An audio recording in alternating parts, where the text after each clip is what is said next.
Hi all, welcome to a very wet world today. It's Friday and I'm actually on holiday today, out and about doing some little errands and things. A few phone calls to make this morning, so really quite busy on my day off. I've no idea what the time is. It must be about 1 p.m. in the afternoon. First of all, watched a young lady that's watched a couple of my videos, and we'll pop a link down below to her content. It's really quite useful about the Kesimpta injections and her review of it and all the side effects that she's experienced, etc. It's really good watch, so recommend it. So I'll pop a link down below. And talking about links and things, hey, why don't you subscribe and also click the like button as well. Let's give the YouTube algorithm some work to do today. As you can see, happy. Right, my week so far. Monday I had to go for an MRI scan, and that was an MRI scan with contrast.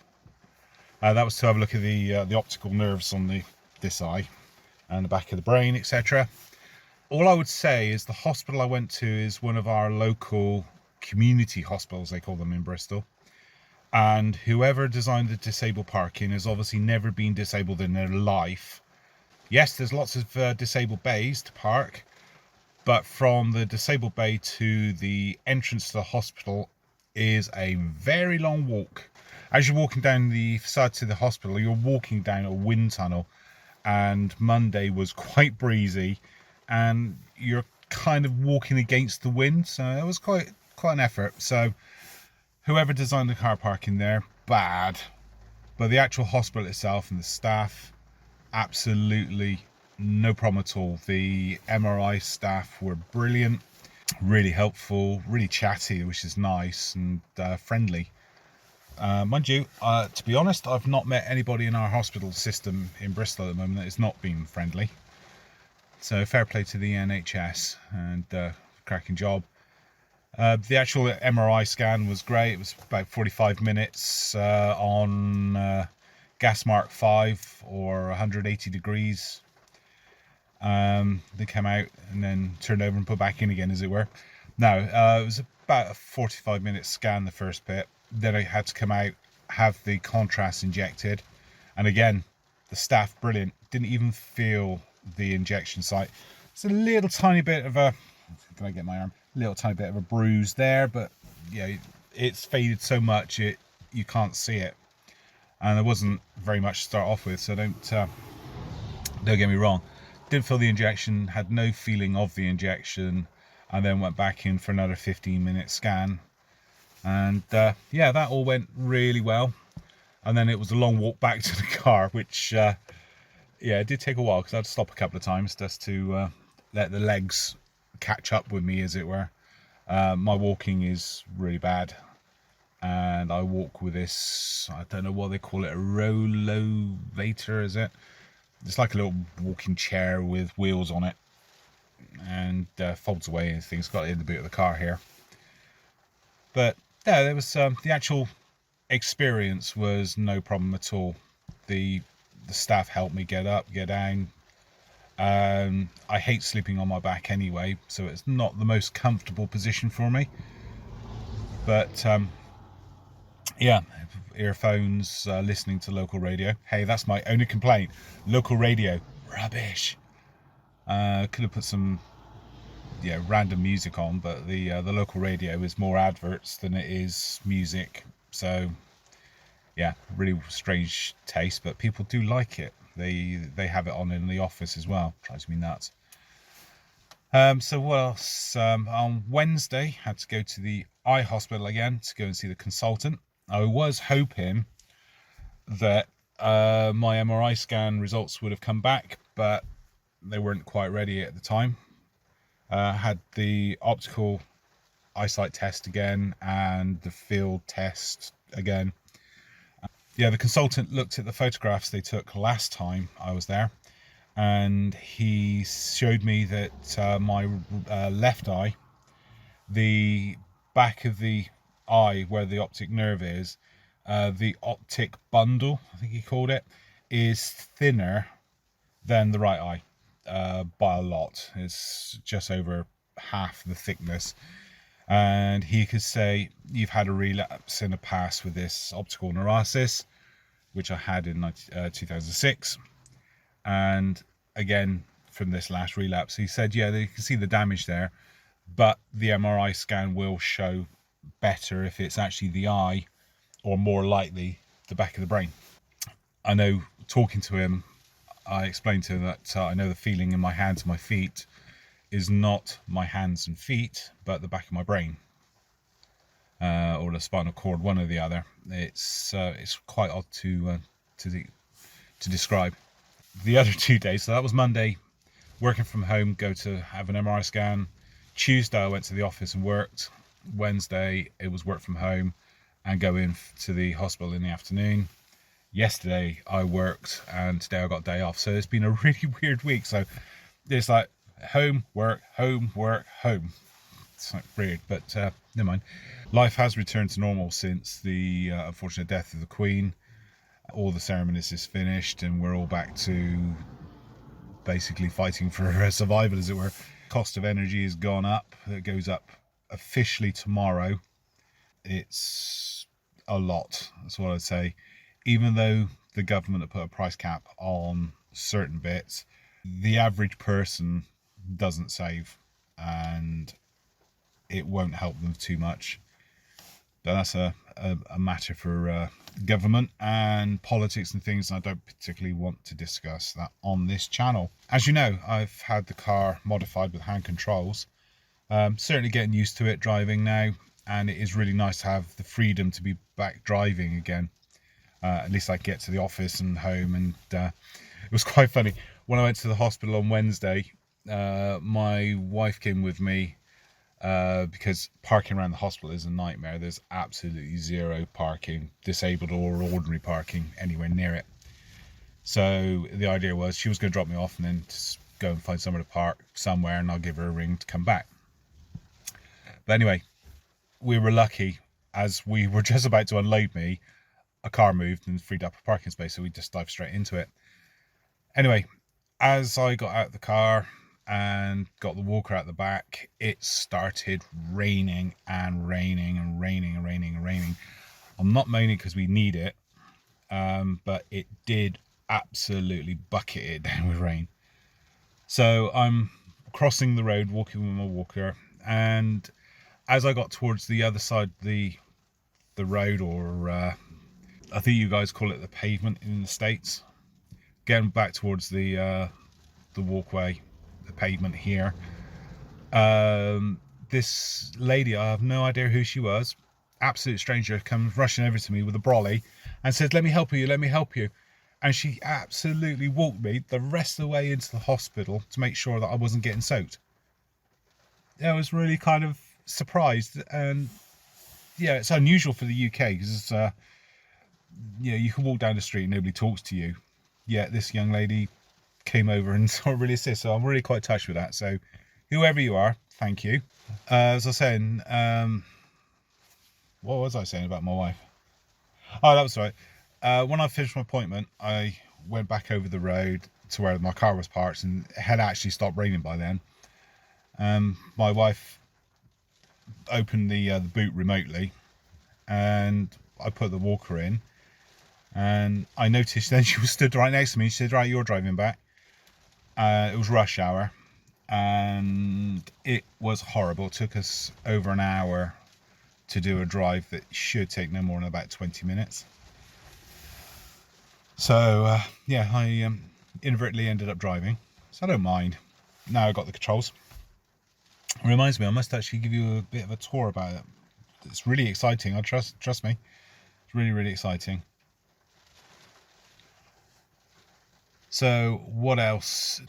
Right, so this here is the brake, hand and everything controls. So to stop, you push the bar away from you, and to go, you obviously release it.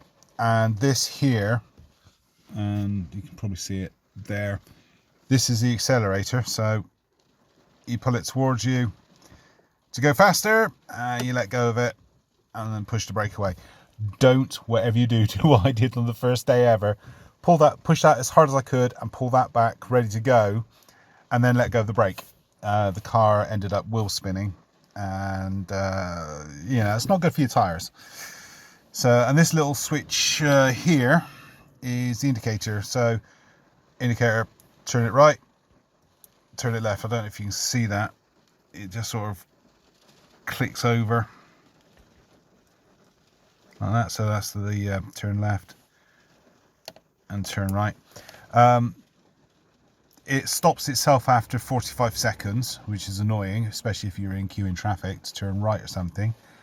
The other thing is, if you're driving and you're indicating a direction, to stop it, you press it again. So that starts it and stops the indication. Like I said, this is good because you've got the trigger there, and you've also got one there as well. So you can actually, if you're careful, you can hook your finger around it and actually hold on to the steering wheel. It's difficult to do that, it really is. And unfortunately, in this car, because it's got a system called one pedal braking, or one pedal driving, I think it's called, which means the moment you take your foot off the accelerator pedal, the electric motors in it start slowing the car down quite quickly. It's not like sticking your foot fully on the brake, but it's just like resting your foot on the foot brake so it slows down. So if you're trying to do anything, you can't take this hand off of this control, or the accelerator, because the car stopped.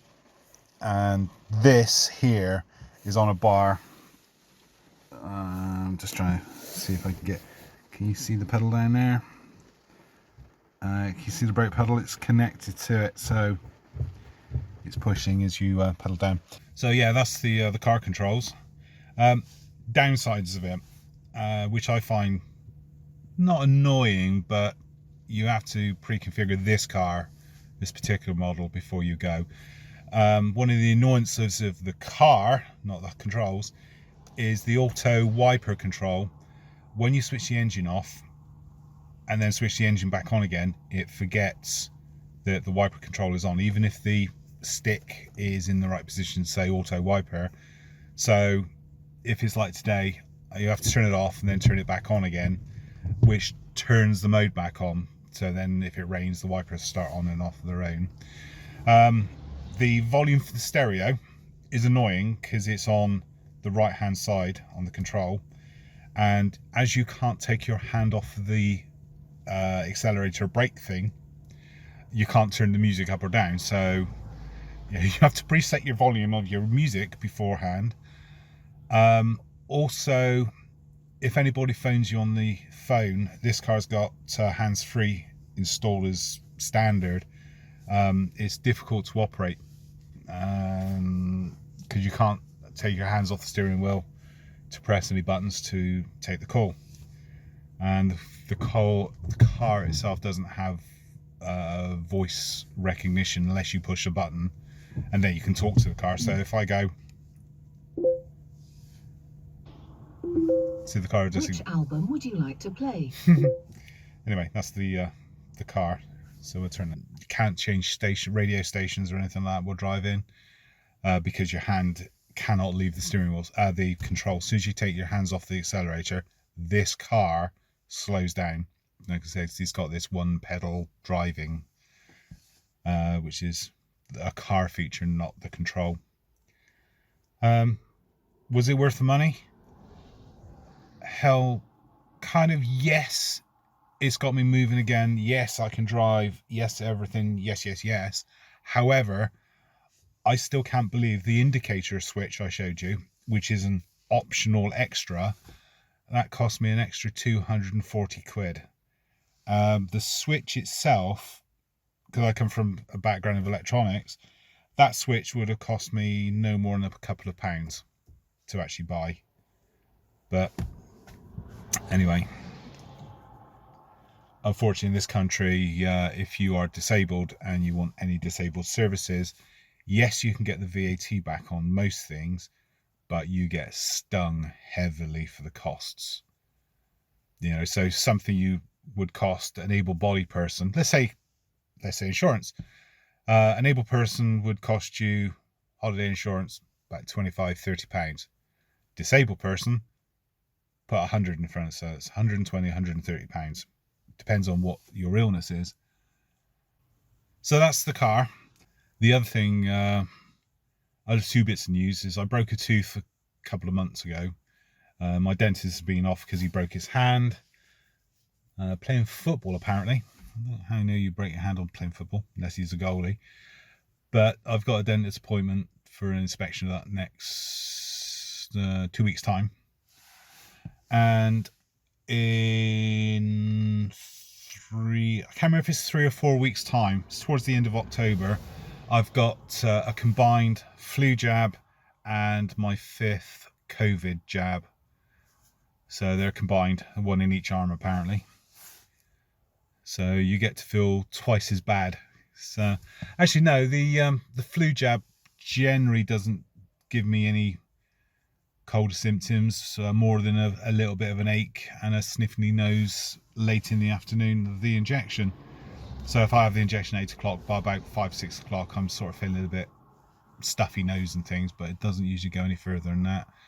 And so far, touch wood, not had any side effects of any of the COVID jabs as well. Although my auntie has had her 5th jab. Her and her friend, who both had the 5th jabs, were quite unwell with really heavy cold-like flu symptoms. So I will let you know closer to the date and let you know what side effects I get after the date. But as you can see, kind of cheerful again. And yeah, big thanks for you guys watching, and for those who have subscribed. If you haven't, please subscribe and tick the like button down below as well. It helps the algorithm in YouTube do its thing. So until next time, you look after yourselves, guys, and we'll see you all again. Ta-ta!